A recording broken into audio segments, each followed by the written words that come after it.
Good afternoon. Okay. So we are not following our schedule because sayo na tanang human sa ubang topics. And now we're going to discuss about gram-positive bacteria. So all the gram-positive bacteria. Okay? Why? Okay.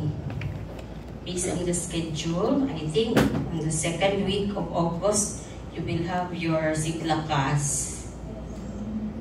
And if Siglakas, no class. Then on the 21, August 21, it's a holiday, Cebu City holiday. So it will fall on a Thursday. So we need to catch up. That's why we're finishing fast. Okay, if we follow the schedule, you will not finish micro on time. And at the end, so we don't want you na during November or December by class in micro. Okay?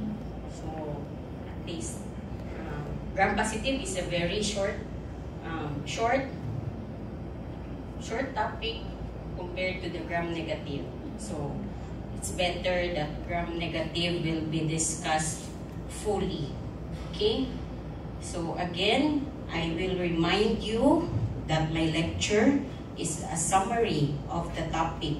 So it's your job to read the chapter of the book. Okay? So if you just read my slides, take a picture and study, so I don't think you can answer the exams or the quizzes if it's taken from the book.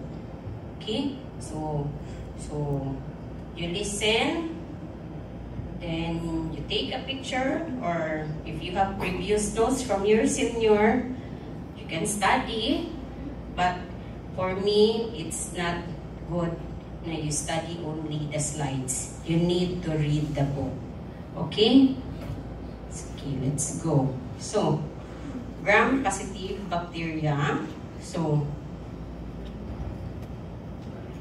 your gram-positive bacteria composed of your bacilli, your cocci, and your branching filaments. So under your bacilli, you have aerobic and anaerobic bacilli.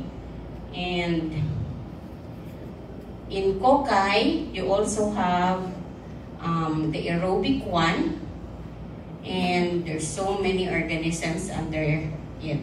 Okay, so let's go first to the bacilli. When we say of aerobic bacilli, gram-positive aerobic bacilli, that's your Listeria, Bacillus, and your Corynebacterium. When you say, example of the question in the quiz, all of the following are gram-positive anaerobic bacilli except. Okay, so that's the reason for that. So that's the method of studying micro or bacteriology. You group the organism. Okay, so gram-positive bacilli anaerobic, you have your Clostridium. So in branching filaments, aerobic also and anaerobic. This is based on the growth medium used, So meaning aerobic, they grow in or with oxygen. Okay. So in branching filaments, you have aerobic. Under that are your nocardia. You also have the anaerobic. Under that is your actinomyces. Okay, let's go to the cocci. So when you say of gram-positive cocci, the aerobic, so how can you see that it is gram-positive cocci? So we need a test to confirm. So when you say of catalase positive and catalase negative. So when you say of gram-positive cocci, aerobic, catalase positive, it's your Staphylococcus. Okay. Actually, catalase test is part of your test in the lab, but since you are not medical technologists, we are not doing the test. But it's important that you know what's the mechanism of action, what's the action of why we need to do the test. Okay? So, to differentiate the gram-positive cocci, if it's Staphylococcus or Streptococcus. So, if it's negative, catalase negative, it's Streptococcus. Okay? So, in differentiating Streptococcus, because there are so many organisms under this, so you need to again test the organism. So, the characteristic of this organism, especially your Streptococcus, is the mode or the zone of hemolysis. Okay? So, you have the alpha, the beta, or the complete hemolysis, or the gamma, or there's no hemolysis at all. So when you see alpha, or there's partial hemolysis, the organism under that are your viridans Streptococcus and your Strep pneumoniae. Okay? But to differentiate between your viridans and Strep pneumoniae, you need another test. You have there the Optochin sensitivity test. So this test, by the way, are your biochemical tests that is done in the laboratory. Okay? It is not done by the doctor. You just order it in the admission, or if ever what do you want to order. Your role is just to order what you want. Okay. So if it's Optochin positive or sensitive to Optochin, you have there your Streptococcus pneumoniae.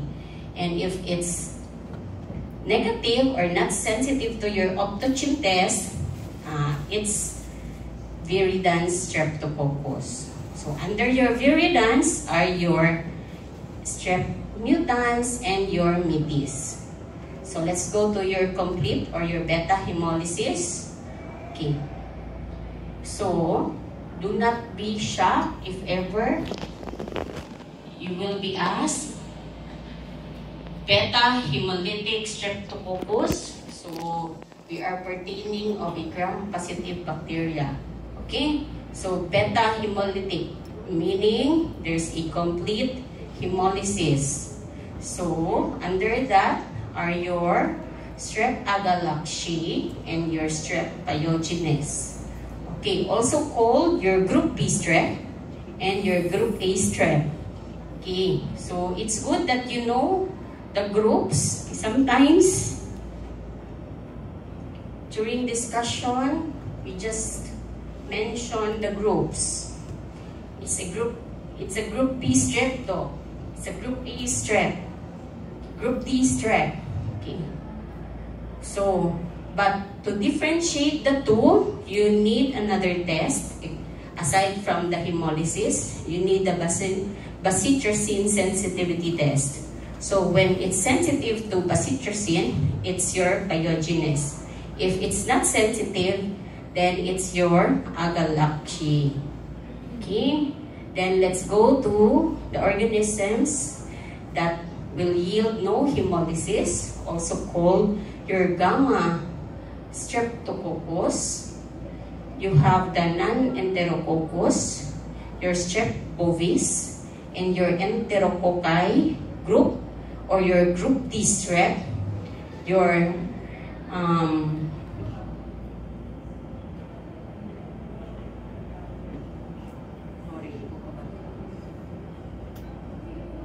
fecalis and your facium. Okay, but to identify the two, to differentiate, you need the 6.5 NaCl growth.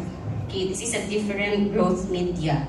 So if there's a growth in your 6.5 NaCl, then it's probably Enterococci. And if there's no growth, then it's Enterococcus. Okay? So let's go to the Staphylococcus. This is just the summary of the gram-positive bacteria, huh? Okay, so let's go to your Staphylococcus. So this is very very easy to remember. Okay, catalase positive Staphylococcus. Your cocci in what's this? In clusters. Okay, so you need another test to differentiate what Staphylococcus. So you need a more specific test, coagulase test. So if it's positive, then it's Staphylococcus aureus. And if it's negative, then you proceed to another test. You have the novobiocin sensitivity test to differentiate which staph organism it is. So if it's positive novobiocin, it's your Staph epidermidis. And if it's negative or not sensitive to your novobiocin, it's your saprophyticus. Okay? So by this simple graph or table or illustration, there are so many questions I can ask based on this only. Okay? So, very simple, concise, but many information that you get. Okay, as a review of your gram-positive organism or gram-positive bacteria compared to gram-negative, so I already presented this before. So, in gram-negative, you have the membrane, especially this one. Okay.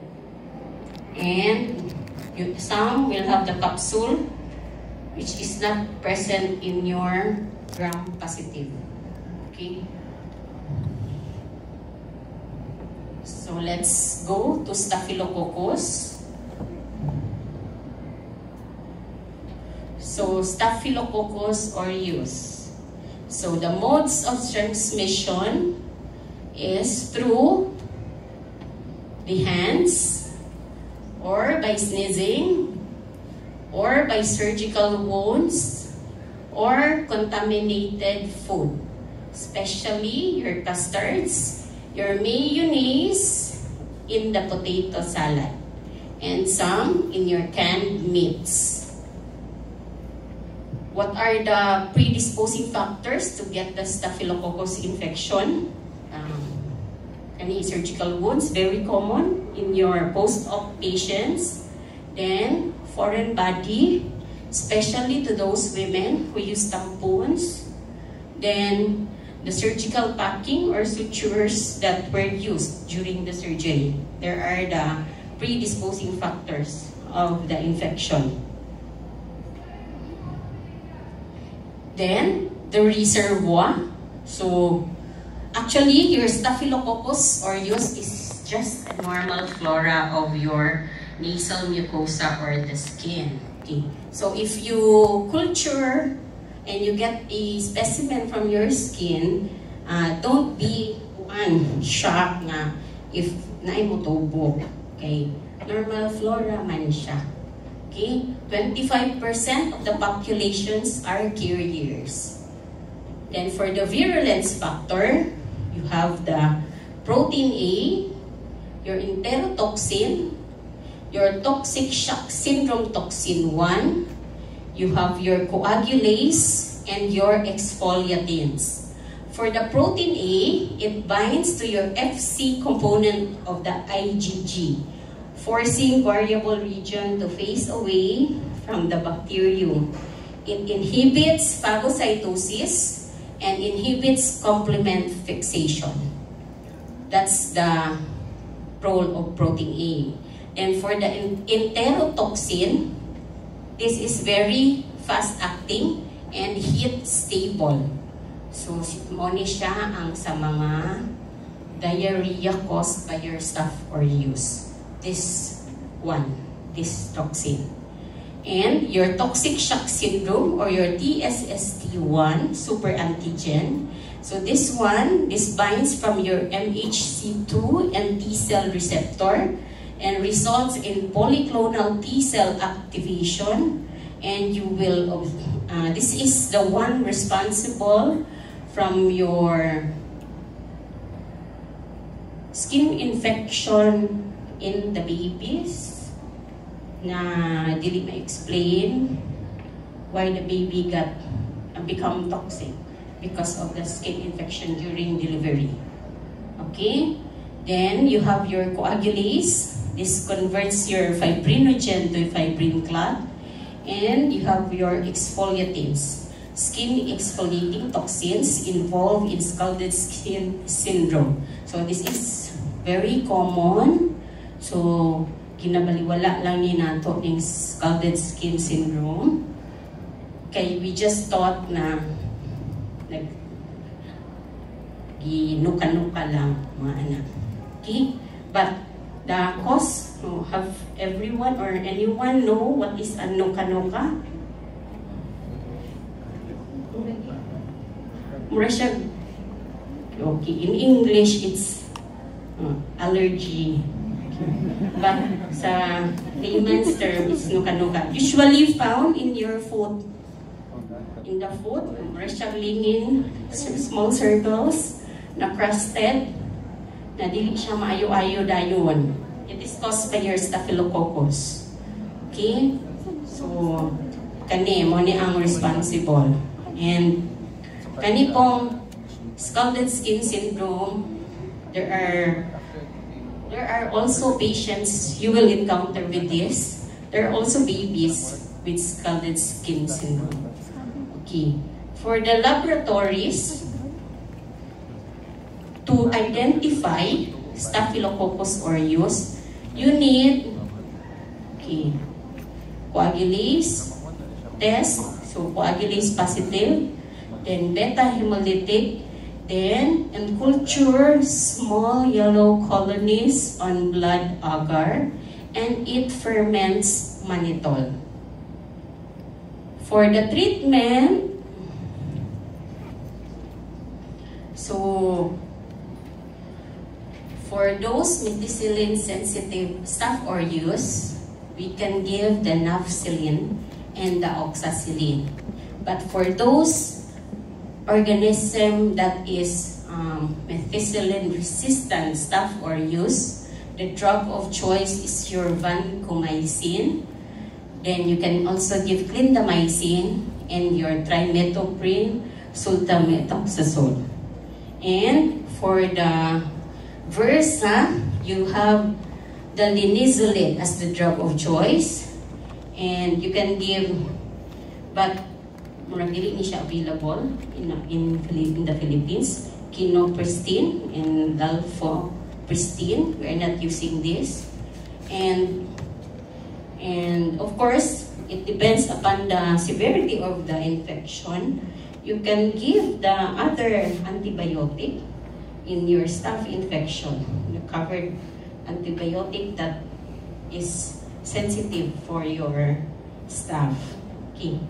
In your Staph aureus diarrhea, remember, because this one, your custard, the mayonnaise, and the potato salad and meats can cause Staph aureus diarrhea. That's why it's very important to ask the history. What did you eat before the diarrhea, ma'am? Okay? So, because if your patient will tell you, I ate salad yesterday, so might as well, it's not a parasitic infection. It's a bacterial infection that causes the diarrhea. Okay? That's why history is very important. Okay? So, when it's gastroenteritis caused by your Staph aureus, it is self-limiting, meaning you don't need to give any antibiotic. You just advise fluid to replace the electrolytes. And address if there is abdominal pain, then you give antispasmodic to your patient. Okay, so for the clinical disease caused by your staph, you have your gastroenteritis, infective endocarditis, your toxic shock syndrome, your pneumonia, scalded skin syndrome, impetigo, osteomyelitis, and your MRSA infection. Okay. So for the gastroenteritis, it is caused by eating custards or mayonnaise, so usually food poisoning. So your patient will have nausea, vomiting, abdominal pain. So the diet, that's why back to the enterotoxin fast acting. So the diarrhea will last or will be there 2 to 6 hours after ingestion of the toxin. Okay, so it is caused by your enterotoxin preformed in the food. So symptoms start and end quickly. That's why it's self-limiting. Okay, you just advise, you can give pre or postbiotic capsules, then electrolyte, then fluid therapy. Okay, then let's go to infective endocarditis. So, the patient will have fever, malaise, leukocytosis, and you have the heart murmur due to the fibrin platelet mesh. Okay, so infective endocarditis, I don't know if you encountered this in your first year, usually associated with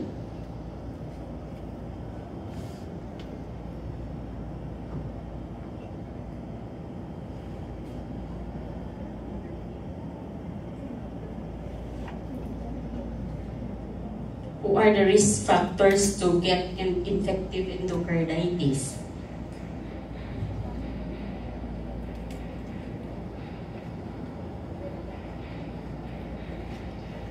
Medtech.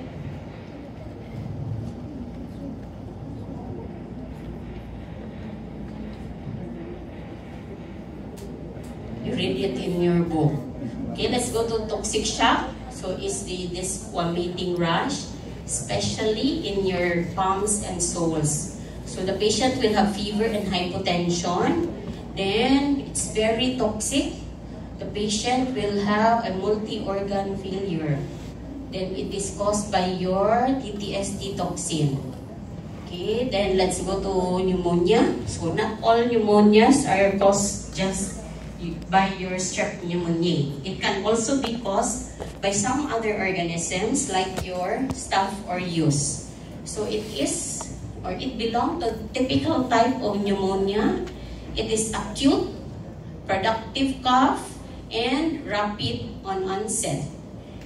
Usually, it is nosocomial infection, meaning maybe exposed in the hospital or in a large community or in a basis, siguro, mga unana. But usually, you get this one in the hospital setup. Okay, those patients who are in the ICU, na long standing na sila in the ICU, they are prone to get nosocomial infection. Okay. This is due to coagulase and cytolysins and can result in empyema. So, empyema means pus in your pleural cavity or in the lungs. Okay?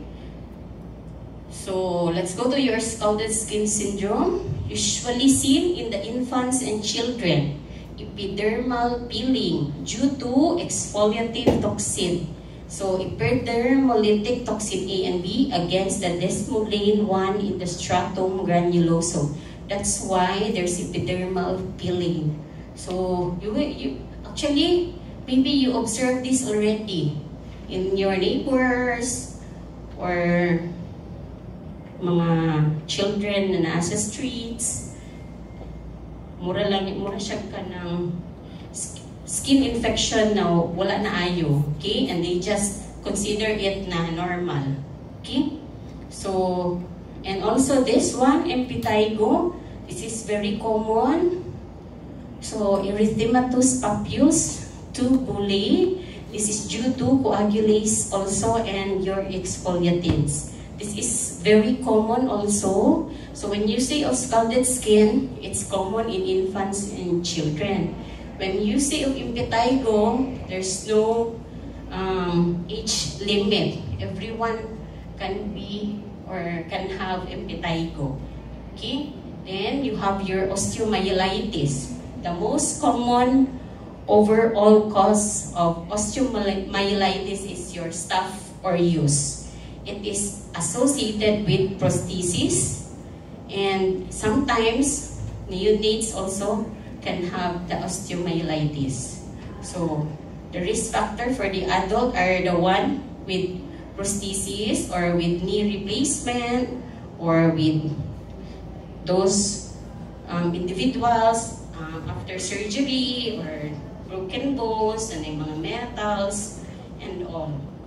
Then you have the MRSA or the methicillin resistant S. aureus. So it is important cause of your serious nosocomial and community acquired infections resistant to beta-lactams due to altered penicillin binding protein.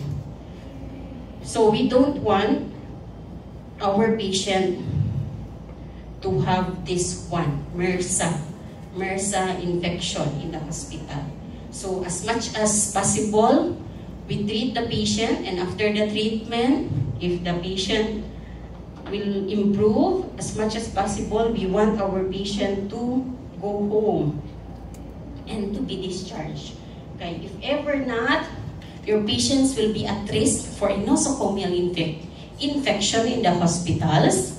Then if ever ma-MRSA siya, it's very difficult to treat this kind of patient, and your patient will become toxic.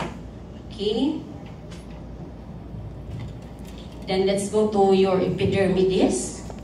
So the transmission is auto-infection or direct contact by hands. For the predisposing factors, it infects catheters and your prosthetic devices. So, it's common in your peritoneal dialysis patient and those patients with Foley catheter, especially in the elderly men with BPH. Because some of the elderly men will not undergo surgical operation, so they will just opt to have Foley bag catheter inserted to them than being operated due to their benign prostatic hyperplasia. Okay, you have the IV lines and you have your prosthetic devices. So if you observe in the hospital, so who among you man were admitted, experienced to be admitted, after 3 days, we really need to transfer the IV lines to another site because of this infection. It could be staph infection or other cause like this one, because you will get classic.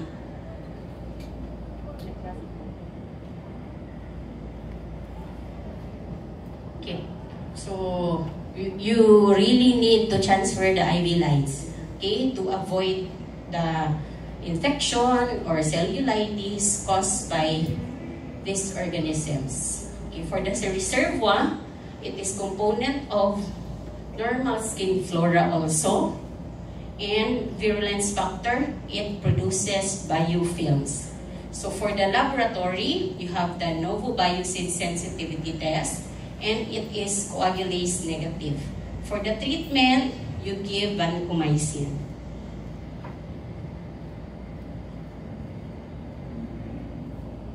Okay, let's go to your saprophyticus.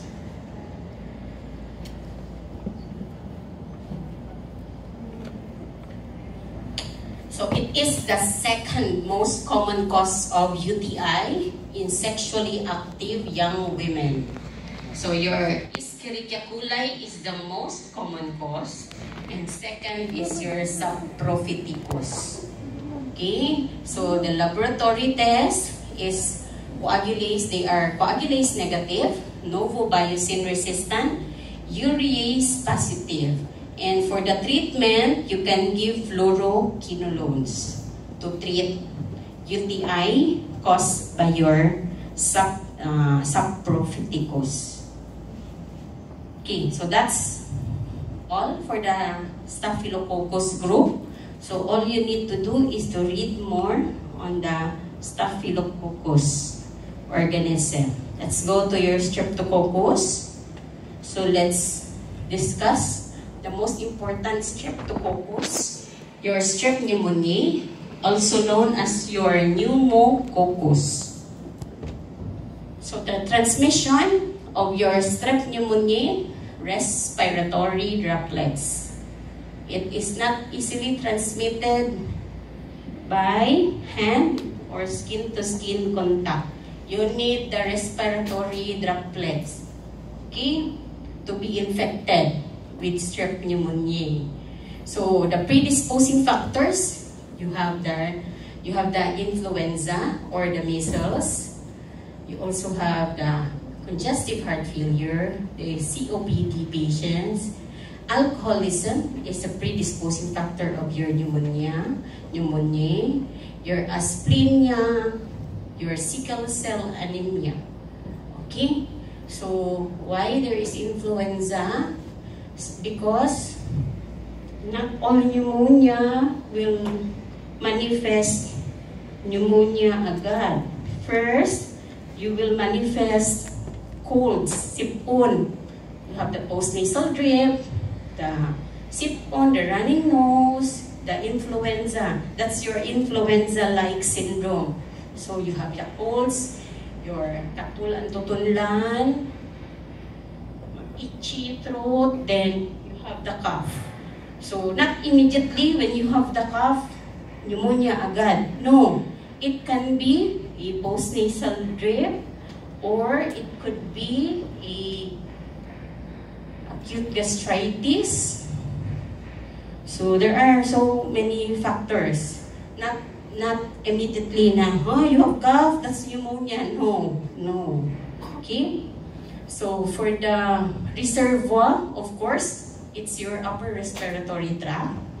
Then for the virulence factor, you have there the encapsulated, the polysaccharide capsule responsible for the virulence of the organism. Then you have the pneumolysine O, which damages your respiratory epithelium. And you have the peptidoglycan and teichoic acid that cause the virulence in your meningitis. For the laboratory, microscopically, your pneumococcus is a diplococci. It's alpha hemolytic, octochin sensitive, cannot grow in bile, positive Killang reaction. So for the pneumonia, the treatment, there's so many treatments for pneumonia actually. Okay, so there are two kinds of pneumonia. You have your atypical and your typical kinds of pneumonia. And there's so many management or treatment for pneumonia. So you can give, actually, in pneumonia, you can give your cephalosporins. And you can give cephalosporins plus your macrolides. And you can give, if ever,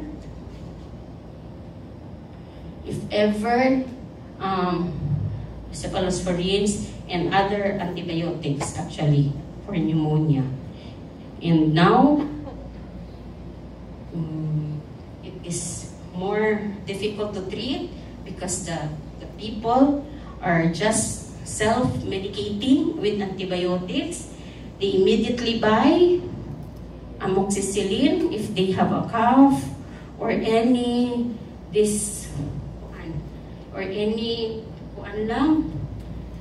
immediately buy amoxicillin. So that's not good. Please, if you have a family like that, please stop.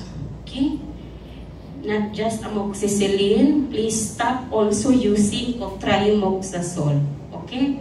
So cotrimoxazole is not effective in your pneumonia. And so with your influenza. And so with your other infections. Okay?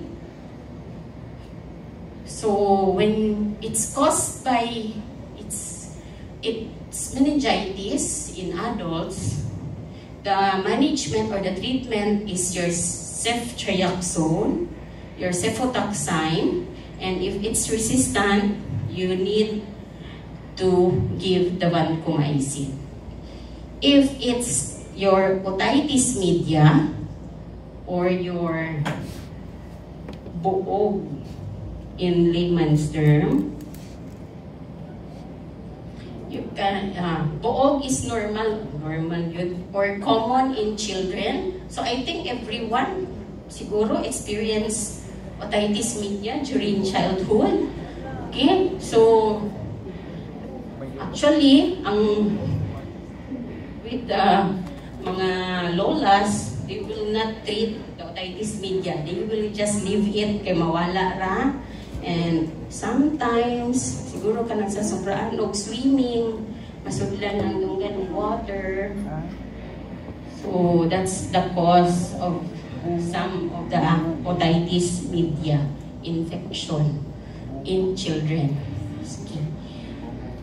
We give amoxicillin to that patient and erythromycin if the patient is allergic to amoxicillin. But due to the overusage of amoxicillin, sometimes, even sometimes, now in today's time, amoxicillin is not effective anymore in treating otitis media.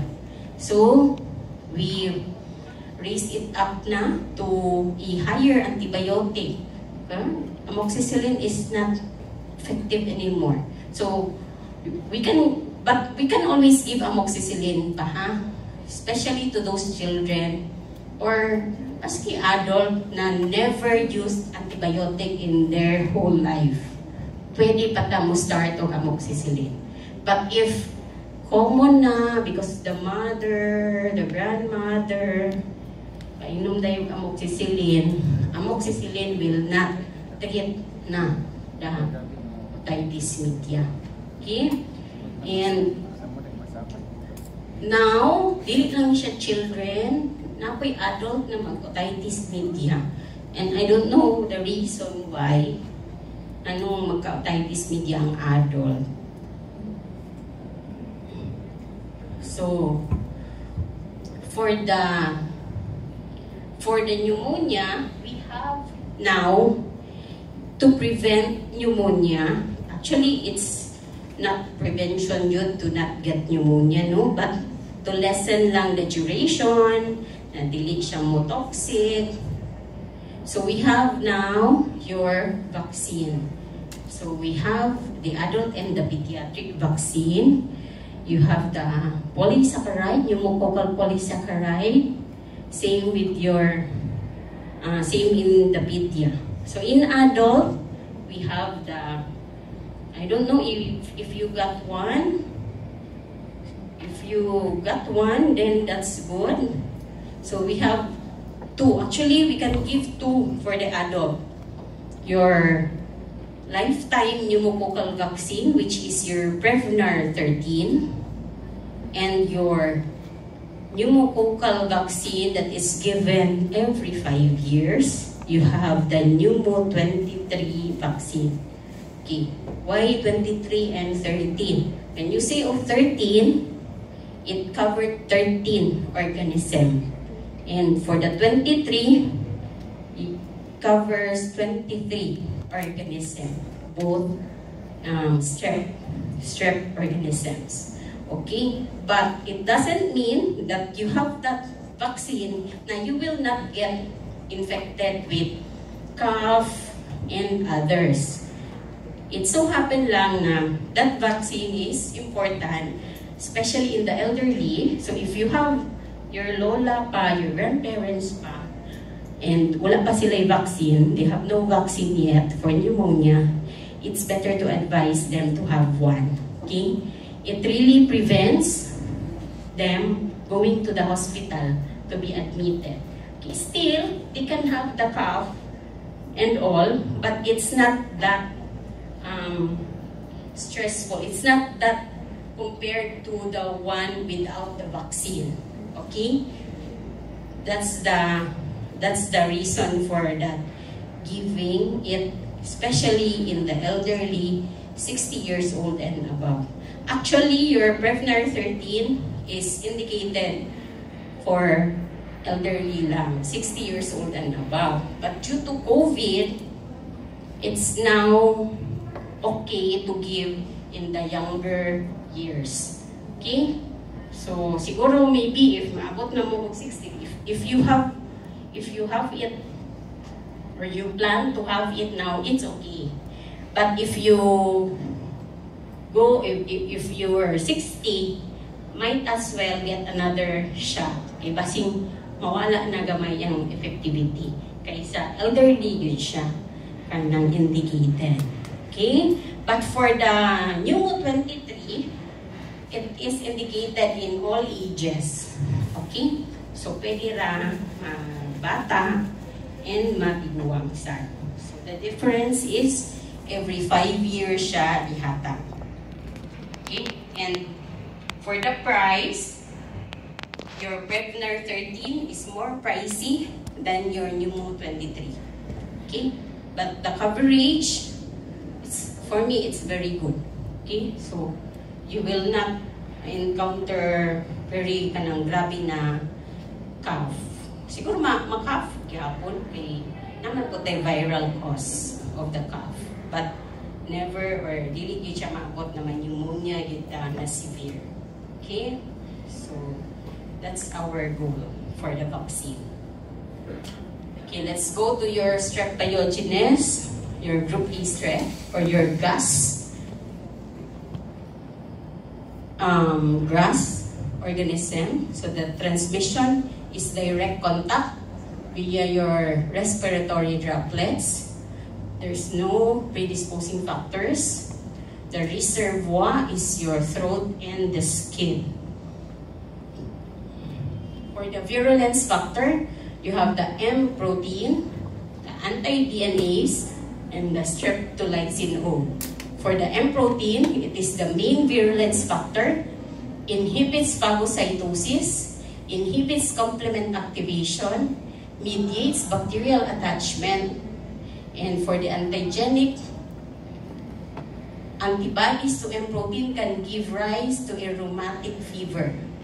And for the anti-DNase, antibody for the skin infection stays elevated for longer and is very useful for the diagnosis of the organism.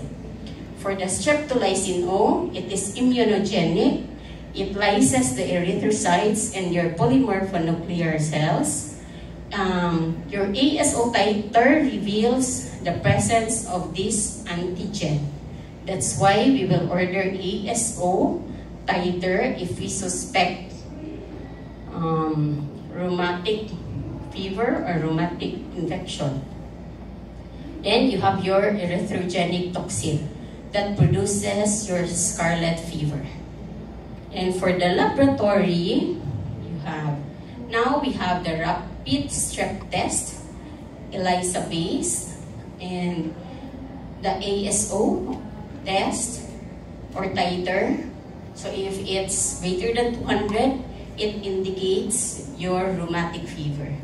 We have the bacitracin sensitivity test. They are beta hemolytic and they are PyYR positive.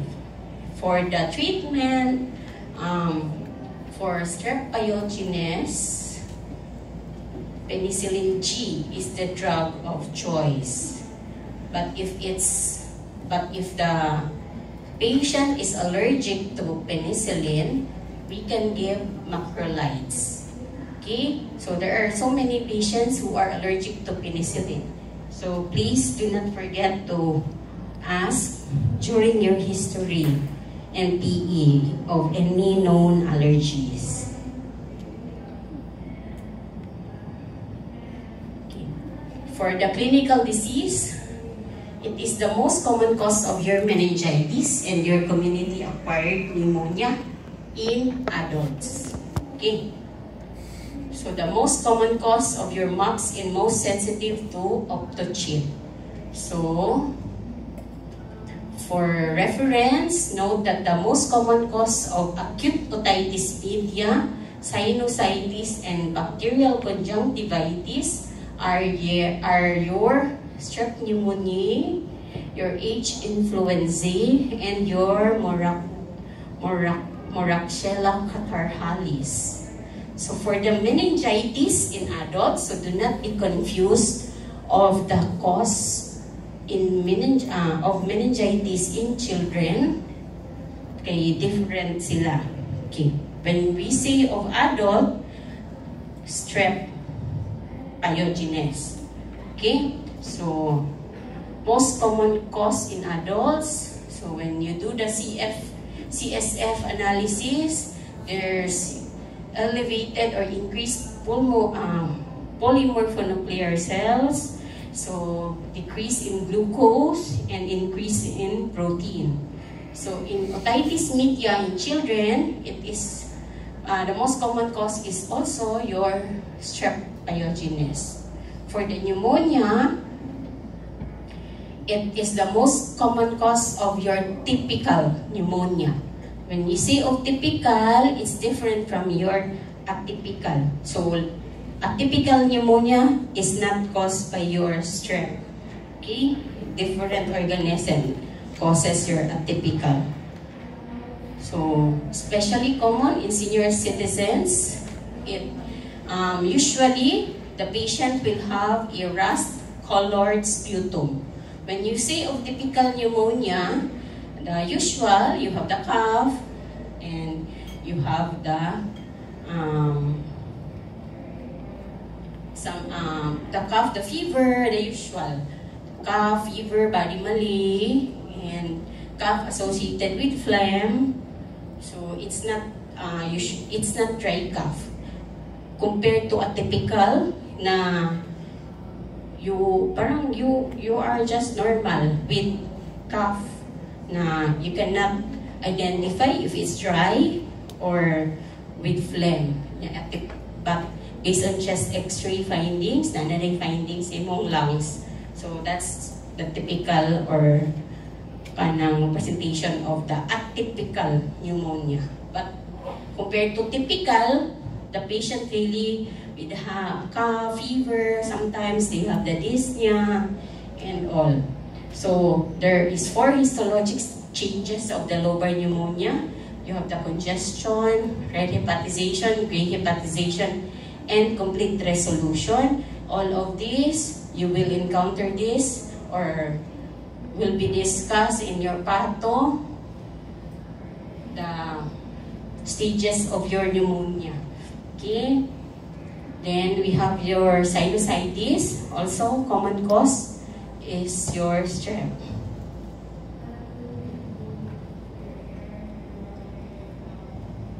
Then you have your pyogenic, toxigenic, and the immunogenic causes of your strep. So you have your pyogenic pharyngitis. So kanang example are your simple tonsillitis. So caused by your strep pyogenes. So acute onset, sore throat, fever, malaise, and headache. Sometimes with chills. They have oxidative, exudative tonsillitis. So if you happen to experience this, so it is caused by your strep pyogenes. So, but sometimes your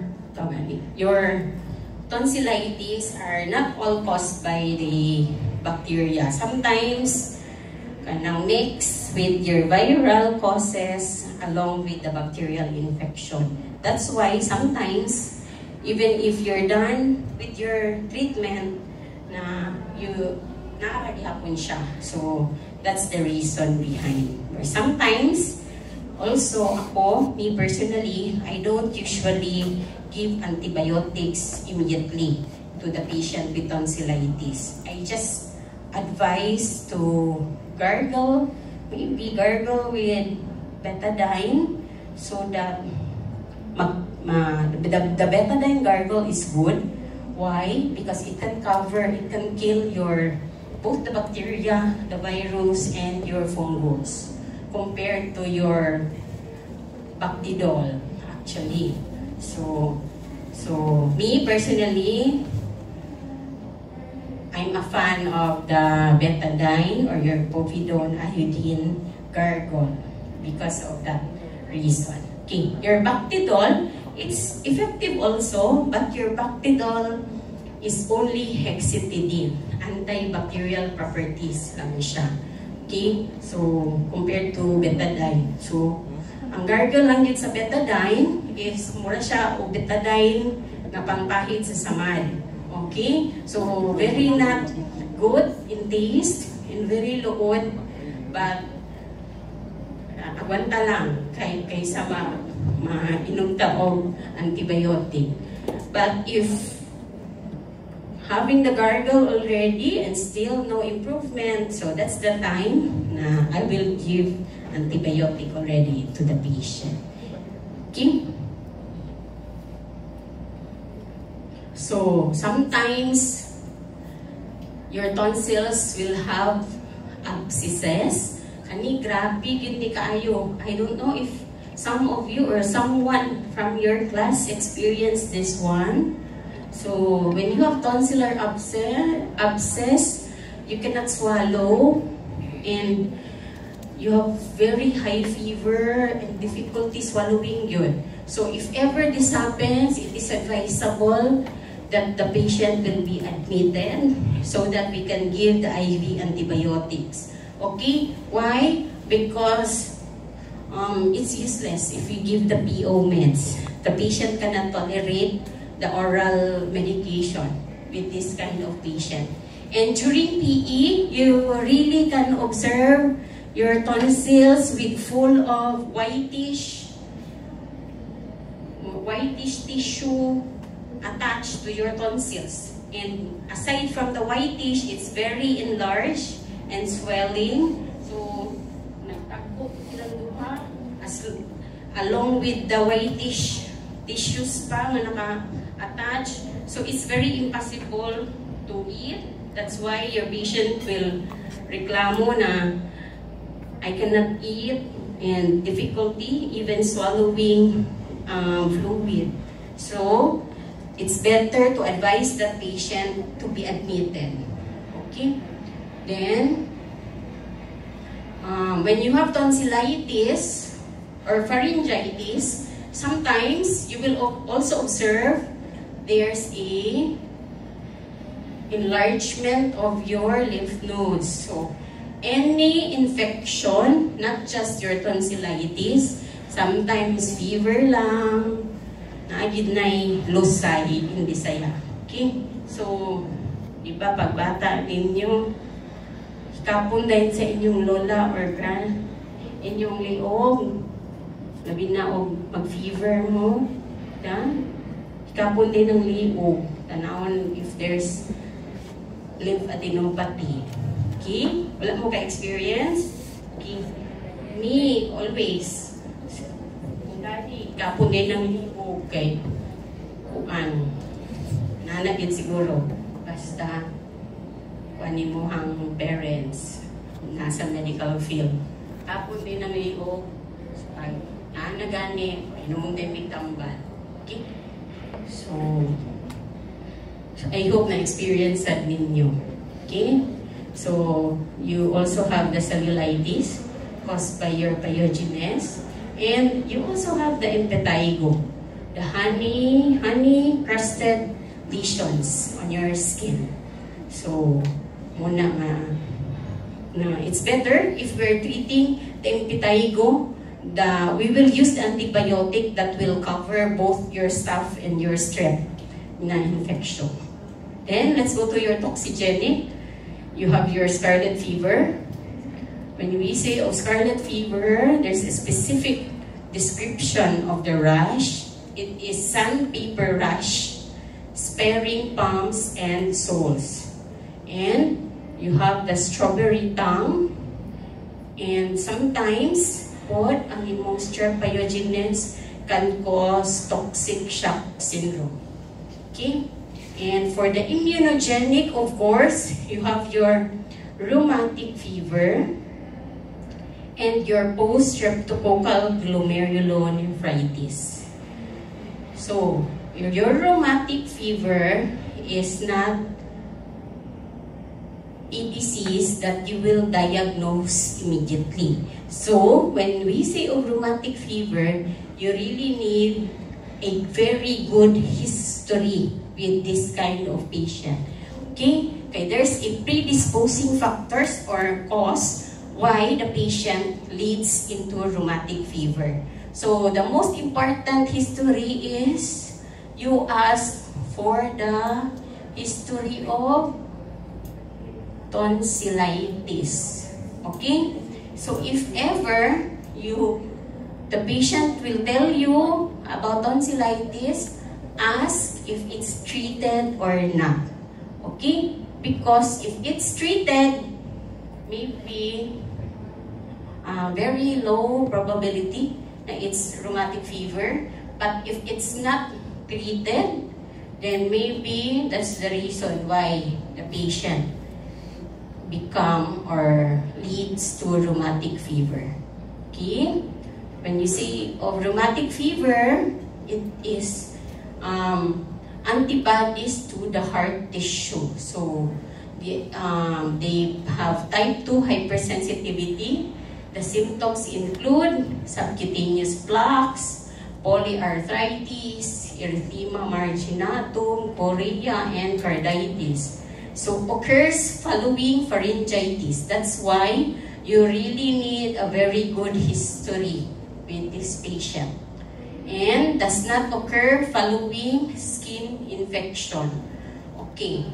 When we say of skin infection, post-streptococcal glomerulonephritis na siya. So, immune deposit in the glomeruli. It's type 3 hypersensitivity. It's associated with your M12 serotype. And it occurs either pharyngitis or after impetigo. Okay?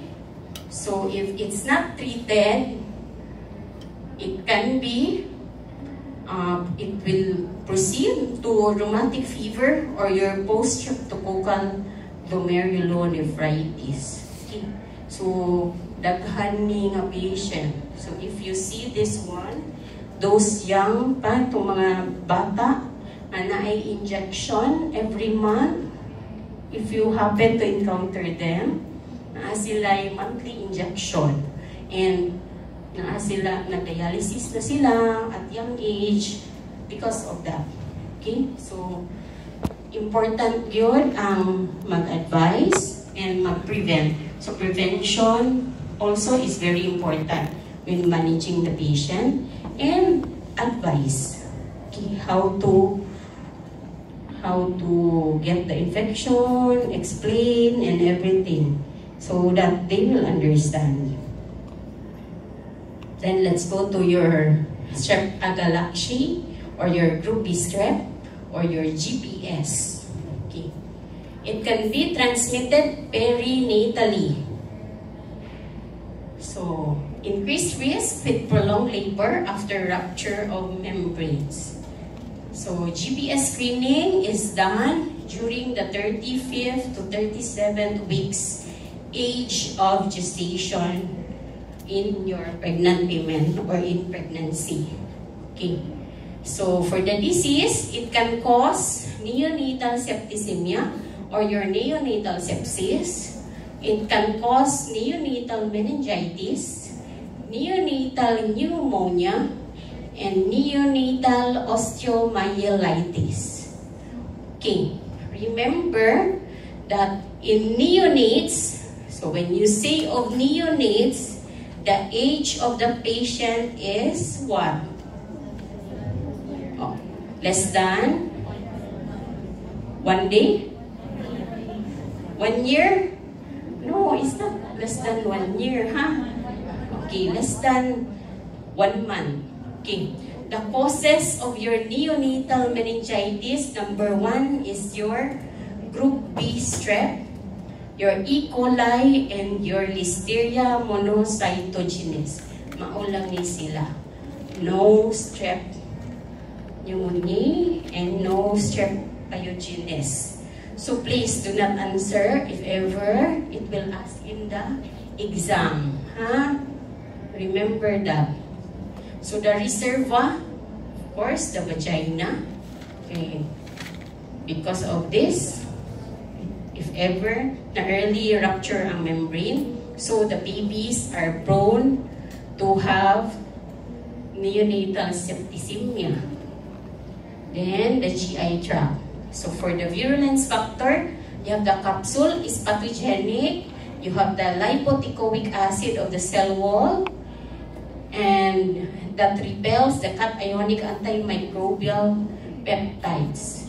For the laboratory, bacitracin resistant, they are beta hemolytic, hydrolyzed hypurate, and CAMP test positive. For the treatment, you give ampicillin with aminoglycoside or cephalosporin. Okay? So for the prophylaxis during high-risk deliveries, intrapartum, or this one, the OB, most of the OB give ampicillin to the mother. Okay?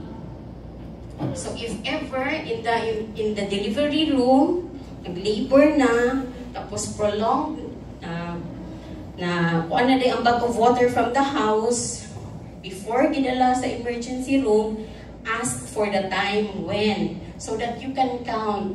Okay, if ever it's more than 24 hours and the baby or the dilation of the cervix is not improving, the baby is very prone to have these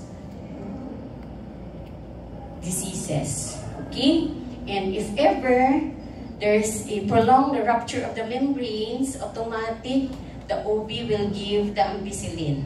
But not all na patient that was given by ampicillin, na the baby will not have the septicemia. That's why the babies that have or happen to have that mother na early rupture of the membrane, dili dayon magawas ang baby from the hospital because the baby are given also antibiotics. Okay? So, for the summary, we discussed the Staphylococcus aureus, the epidermidis, and the saprophyticus. Okay? For the diseases, you have there for the treatment. Okay? And we also discussed the pneumonia, the pyogenes, agalactiae, and the viridans, and the group D is your assignment. And so with the enterococci, or your group D.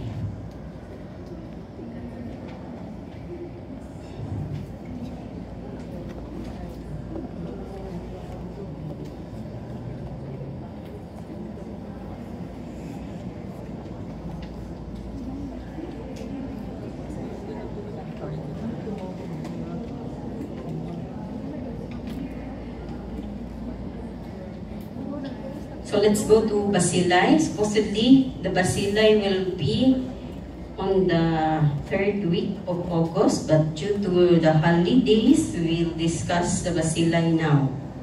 Okay, you have the aerobic and anaerobic. Listeria, Bacillus, and your Corynebacterium, and you have your Clostridium. Okay, for the bacilli, that's the most common or the most encountered important bacillus is your Bacillus anthracis. So the transmission is through inhalation of spores or introduction of spores into a skin break, then ingestion of spores. Only bacteria with a polypeptide capsule or the poly-D-glutamate. Then for the risk factors, so your IV drug users, especially the heroin users, occupational exposure to unvaccinated animals, occupational exposure to animal hides, and your bioterrorism. Okay, diba? If you heard the anthrax plan of the other countries, so they are because of this organism. Okay, so the types, you have your cutaneous anthrax. It's the most common. You have the pulmonary anthrax or your wool sorter's disease, and you also have your GI anthrax. So for the reservoir, then you have the sheep, the goat, and the cattle. And for the anthrax toxin, it is composed of 3 components. You have the protective antigen that binds the cell surface and mediates entry of edema and lethal factor. And you have the edema factor, which binds calmodulin and performs the same function as adenylate cyclase. Increased CAM and resulting in black scars, edematous borders, vasodilation, and hypotension. Then for the lethal factor, it cleaves the MAPKK, inhibiting this signaling pathway and resulting in macrophage lysis. Okay, for the laboratory, you have there in microscopy, you will observe the medusa head appearance and boxcar-shaped rods. For the treatment, so antibiotics should be given in the prodromal phase of the disease. If it's cutaneous anthrax, treated with 1 antibiotic. If it's systemic, treated with 2 antibiotics. So you can give ciprofloxacin or doxycycline. Then let's go to your Bacillus cereus. So for the transmission, ingestion of spores or toxin. For the risk factor, so ingestion of fried rice or pasta. Then poor practices of handling and sorting food. So for the virulence factor, you have the spores. They are heat resistant and thus can survive cooking rice, especially seen in your reheated rice, as spores germinate and produces toxin. So they produce emetic toxin that causes your emetic type. And then for the disease, you have the emetic and the diarrheal type. When you say of emetic, it is associated with reheated rice and pasta within 1 to 5 hours after exposure. When it's diarrheal type, it is associated with meats and sauces within 8 to 18 hours after exposure. For the laboratory, spore-forming rod, and they are motile. And the treatment is self-limited. Okay. So, for the differential diagnosis of Bacillus cereus, could be from Gardiasis. So it's important to ask again, based on the history, what causes the gastrointestinal or the acute gastroenteritis. Okay? So let's go to Clostridium tetani. So for the transmission, direct contact in contaminated soil. Then risk factor, lack of vaccination, trauma, chronic wounds, and lack of immunity in mothers.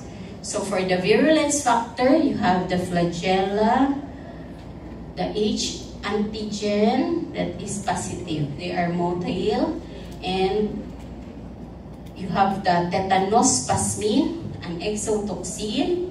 It is a protease that cleaves snare proteins, which blocks the release of inhibitory neurotransmitters, glycine and GABA, that causes the paralysis. So the disease, you have the trismus or the lockjaw, you have the rhizus sardonicus, the raised eyebrows, and the grin. You have the opistotonus, the spinal muscle spasm, causes backward arcing of head and the spine. And you have the rigid abdominal muscles, and you have the, for the neonates, you have the neonatal tetanus also.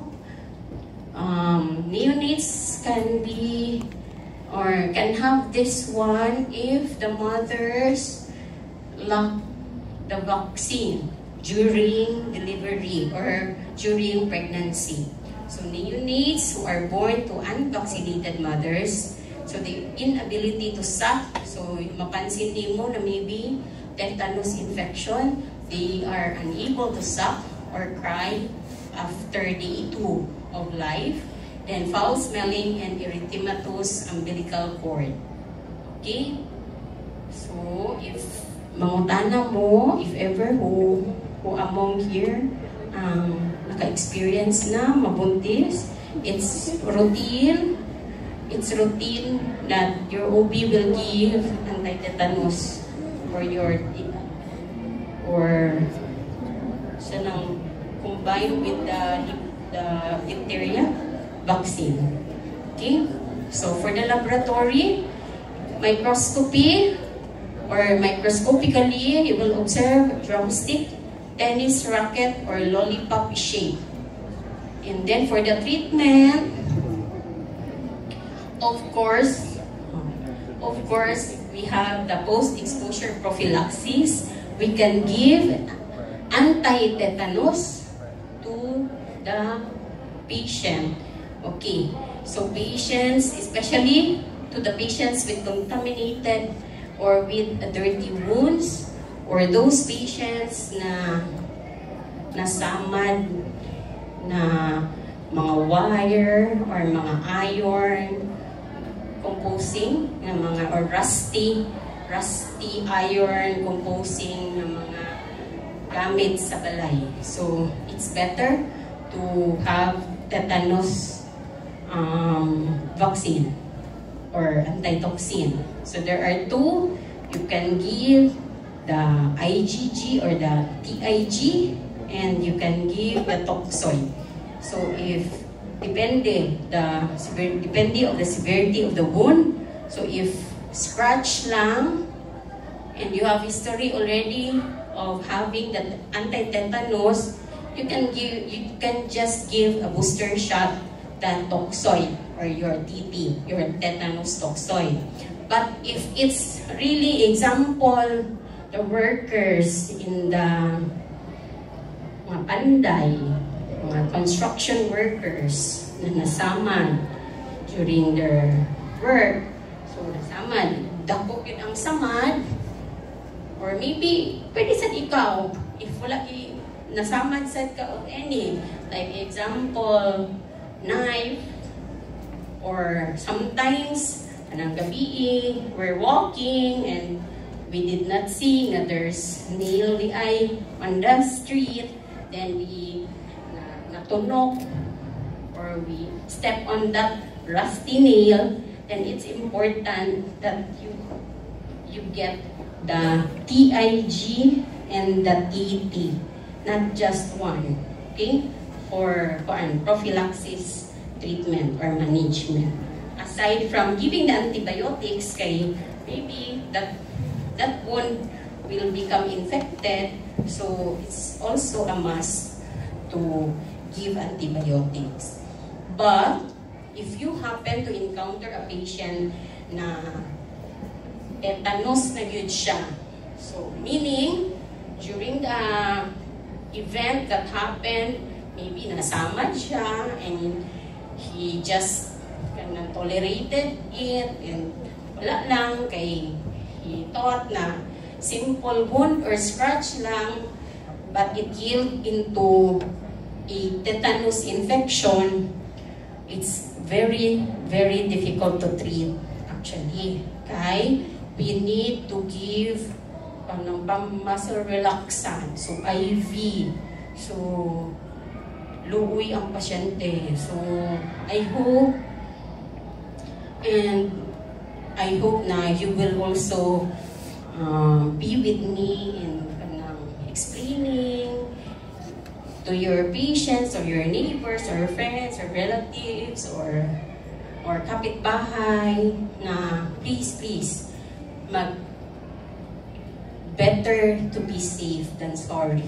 Okay, it's difficult. Look at you will give benzodiazepine so that your patient can relax because of the muscle spasm. So, not very good to the eyes when you see this one. The lockjaw, this one, not very good to the eyes. Maluoy mo sa patient. Okay? So, if ever your tetanus antitoxin, you will be covered for 10 years. And motto, if ever naana sa isamad after a year or 3 years, you need a booster shot. Your tetanus toxoid is okay already. Okay? Then let's go to your Clostridium botulinum. So the transmission is ingestion of spore, ingestion of preformed toxin, direct wound contamination, and inhalation. For the risk factor, ingestion of old or expired bottles or cans of food or honey. Then you have your wound contamination and intravenous drug use. So for the virulence, you have the flagella, heat labile exotoxin, which irreversibly inhibits the acetylcholine release at the neuromuscular junction by cleaving snare proteins, and ingestion of exotoxin causes adult botulism. So for the diseases, you have the infantile botulism, poor feeding, and diminished sap. You have there the 4 Ds to observe: diplopia, dysarthria, dysphagia, and dyspnea. For the autonomic nervous system dysfunction, you have dry mouth, postural hypotension, and you have the descending symmetric muscle weakness and flaccid paralysis, absent deep tendon reflexes when you do the PE. Okay? For the laboratory, thioglycolate enriched agar, so the Clostridium will grow. Then for the treatment, we have the equine-derived heptavalent antitoxin. Its indication for patients greater than 1 year of age. Then we have the bivalent human-derived antitoxin. It's for the patient less than 1 year of age. And it's commonly used now for your aesthetic use to beautify, especially to the aging women para mawala ang ilang mga wrinkles. Okay, let's go to your Clostridium perfringens. So transmission is through gas gangrene and food poisoning. So risk factor, infection, skin infection, gas gangrene, traumatic open wounds, or previous surgery, or diabetes mellitus, those with diabetic foot, your alcoholism, your frostbite, and your immunosuppression. For the virulence, you have the alpha exotoxin, which causes the myonecrosis or the gas gangrene, and you have the heat labile enterotoxin, which causes food poisoning. So for the disease, you have food poisoning still, same with your acute gastroenteritis, diarrhea, nausea, and for the gas gangrene, erythema with purple to black discoloration of the affected limb. And then for the laboratory, you need to have wound culture and gram stain. In gram stain, there's bacilli without polymorphonuclear cells, stormy fermentation in milk media, double zone of hemolysis on blood agar. For the treatment, we can give penicillin and clindamycin if ever allergic to penicillin. Then you have the Clostridium difficile. The transmission is fecal oral ingestion of endospores. So hands of hospital personnel are important intermediaries. So risk factor, this is very important during history. Ask for the recent antibiotic use. Examples are your clindamycin, ampicillin, cephalosporins, fluoroquinolones. Ask also not just the antibiotic use, but for the history of your PPI use or your omeprazole, pantoprazole, or any azole medications. Okay. It's widely or commonly used po siya over the counter. Mas ibili siya over the counter along with your amoxicillin, ang omeprazole. Recent hospitalization and your advanced age. For the virulence, you have your toxin A, toxin B, and your flagella. For the disease, of course, you have your pseudomembranous colitis and diarrhea, characterized by yellow-white plaques in the intestinal mucosa. Diagnostic test of the stool, you have the polymerase chain reaction for the organism and detection of antigen and positive fecal leukocytosis. For the management, we can give metronidazole. So, alternative, if vancomycin or fidasomycin are not available, then addition to vancomycin if patients are refractory to monotherapy. So, we can give vancomycin if resistant to metronidazole and for severe cases. Actually, I had a patient with this Clostridium difficile infection. Okay? Ang iyang risk factor kay high dose of antibiotic given at the emergency room. Okay? But my patient is stable and the patient went home. Okay. Let's go to your Corynebacterium. Diphtheria. So transmission is through respiratory droplets. Reservoir is your throat. The virulence factor is your diphtheria toxin, your exotoxin, encoded by the beta prophage.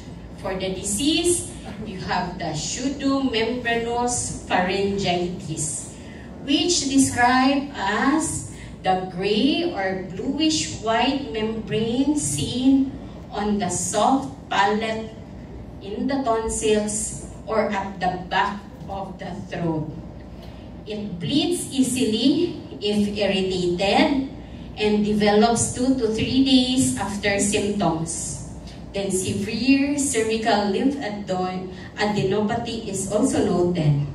So when you encounter this patient, you can immediately say that it's diphtheria, especially when examining the child, you cannot use the mo-bleed yun siya dayon. Okay? So, diphtheria. But, this is very preventable infection. We have all the necessary vaccine for this. Okay? So, hanggot lang yun ng mga anti-vaccine. Why? They are anti, but I respect their decision. Okay? So, for the laboratory culture, you have gram-positive rods with blue and red granules, also called your metachromatic granules, seen in culture. And they grow in your cystine telluride agar, and they appear as black colonies. They also grow in your Loeffler medium, and they are positive ELEX test for diphtheria toxin. For the treatment, we can give erythromycin, penicillin G, and do not forget to advise for vaccine. Okay? Widely available ang vaccine. And I don't know if it's still free in the health center. Okay? So, all the vaccines for the children, they are all free sa health centers. But some mothers will opt to get the vaccine from their pedia. Kaya wala sila itiwala sa health center. Okay? So, okay na siya. So, mudato ang inyong pedia. Okay? So, transmission of your listeria, ingestion of unpasteurized dairy products are called deli meats. So, transplacental vertical transmission, vaginal transmission during birth to neonate. So, reservoir, it colonizes your GI and female gut. For the virulence, the only gram-positive bacteria that produces your lipopolysaccharide. So for the disease, you will have amnionitis, septicemia, spontaneous abortion, granulomatosis infantiseptica, gastroenteritis, then meningitis in neonates, and some in your immunocompromised patients. So for the laboratory, you need to have the CSF fluid analysis to diagnose. Then, of course, blood culture. So in culture, they are described as tumbling motility in broth. Then for the treatment, ampicillin is the first line drug. Then you can give the trimethoprim, sulfamethoxazole as the second line drug for listeria. Okay, so that's all for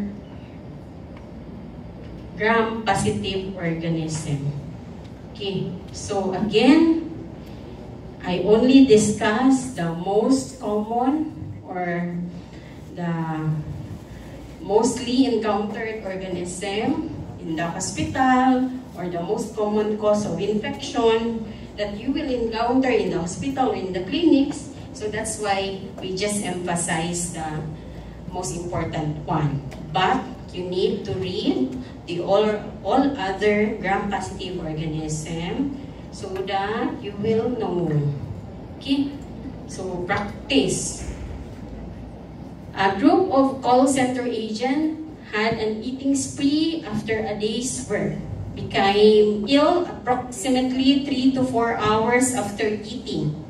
They noted to have abdominal pain, vomiting, and diarrhea associated with low-grade fever and eventually resolved after 24 hours. So upon history, it was noted that they ate steak and potato salad.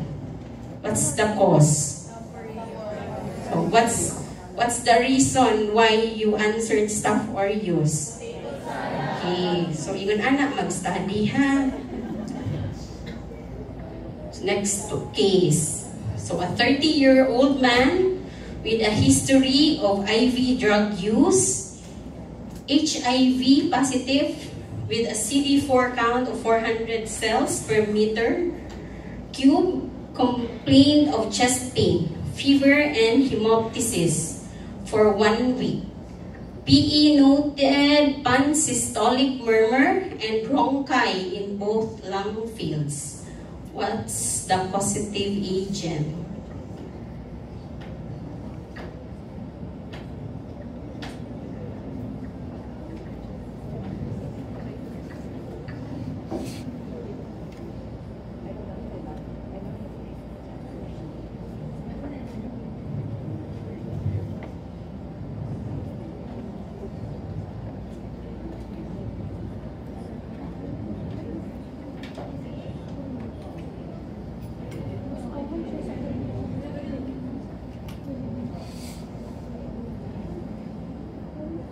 Guess lang, guess. What's your guess?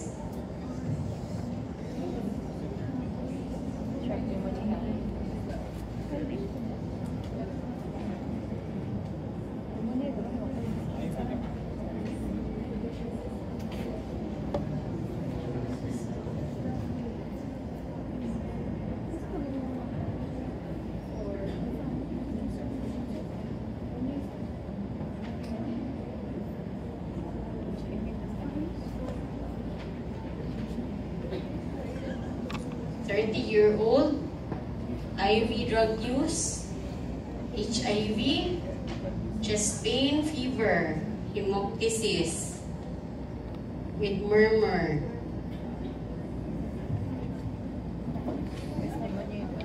Anyone?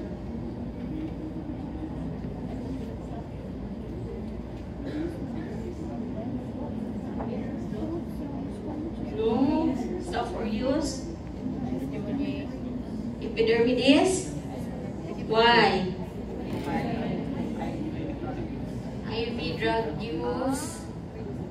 Okay? It's epidermidis. Next one. 25-year-old call center agent, sexually active, comes in with a chief complaint of dysuria and flank pain. Urinalysis and urine culture. Gram stain is performed, revealing gram-positive organism in clusters. Saprophyticus. Why? Sexually active, the age group. Okay, then lagi na to, wagay na ko gibutang kung female or male, no? So kung na yung female din ha, samot ng cancer at bata. Okay, yeah. Describe. So, gram-positive organism in clusters. So, basta clusters, which group? Staph. Sige, next one. A 72-year-old woman who was in a good health until 3 days prior to admission develops fever, chills, cough, producing a blood-tinged sputum, and difficulty breathing. Chest X-ray findings noted infiltrates in the right and left lower lung fields with pleural effusion. What? The age group? What is the most common cause of pneumonia in elderly?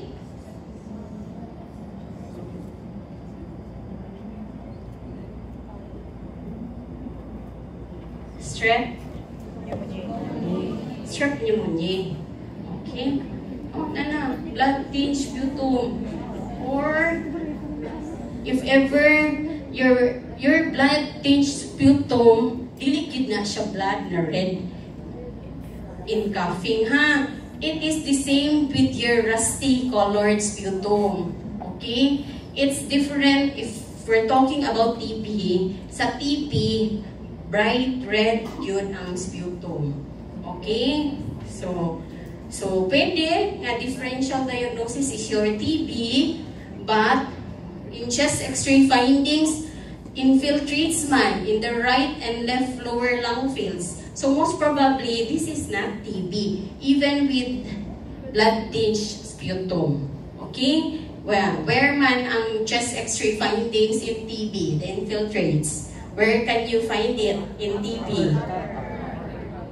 In the apex of your lung.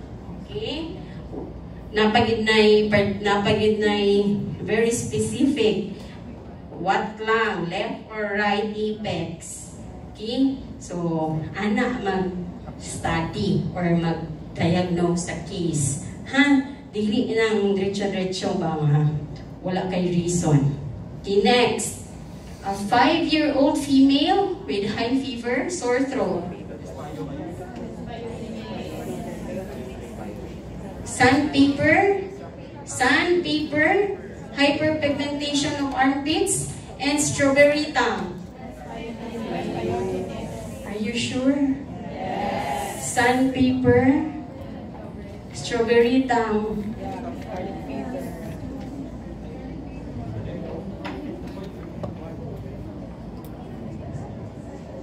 Sandpaper, strawberry tongue.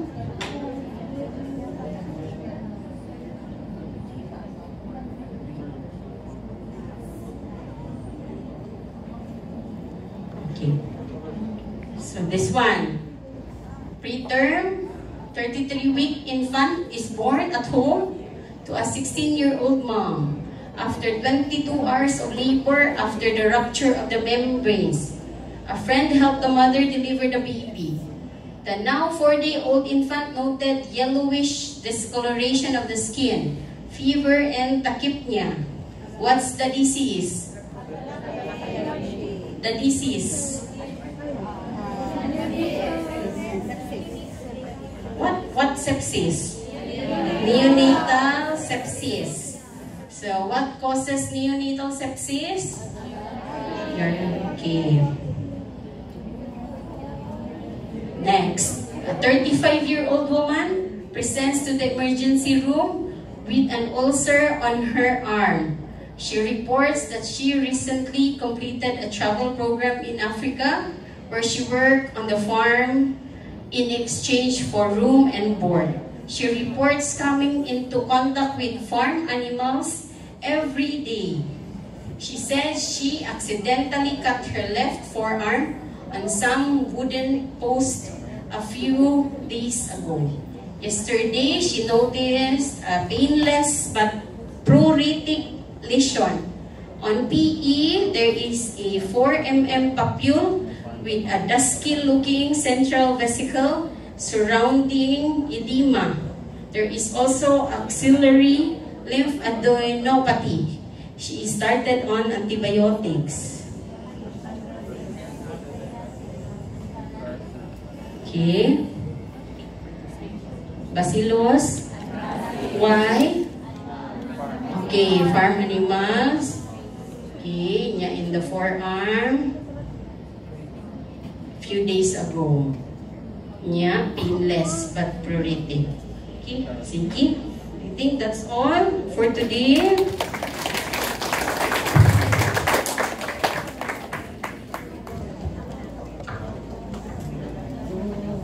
Okay, for the quiz on Monday,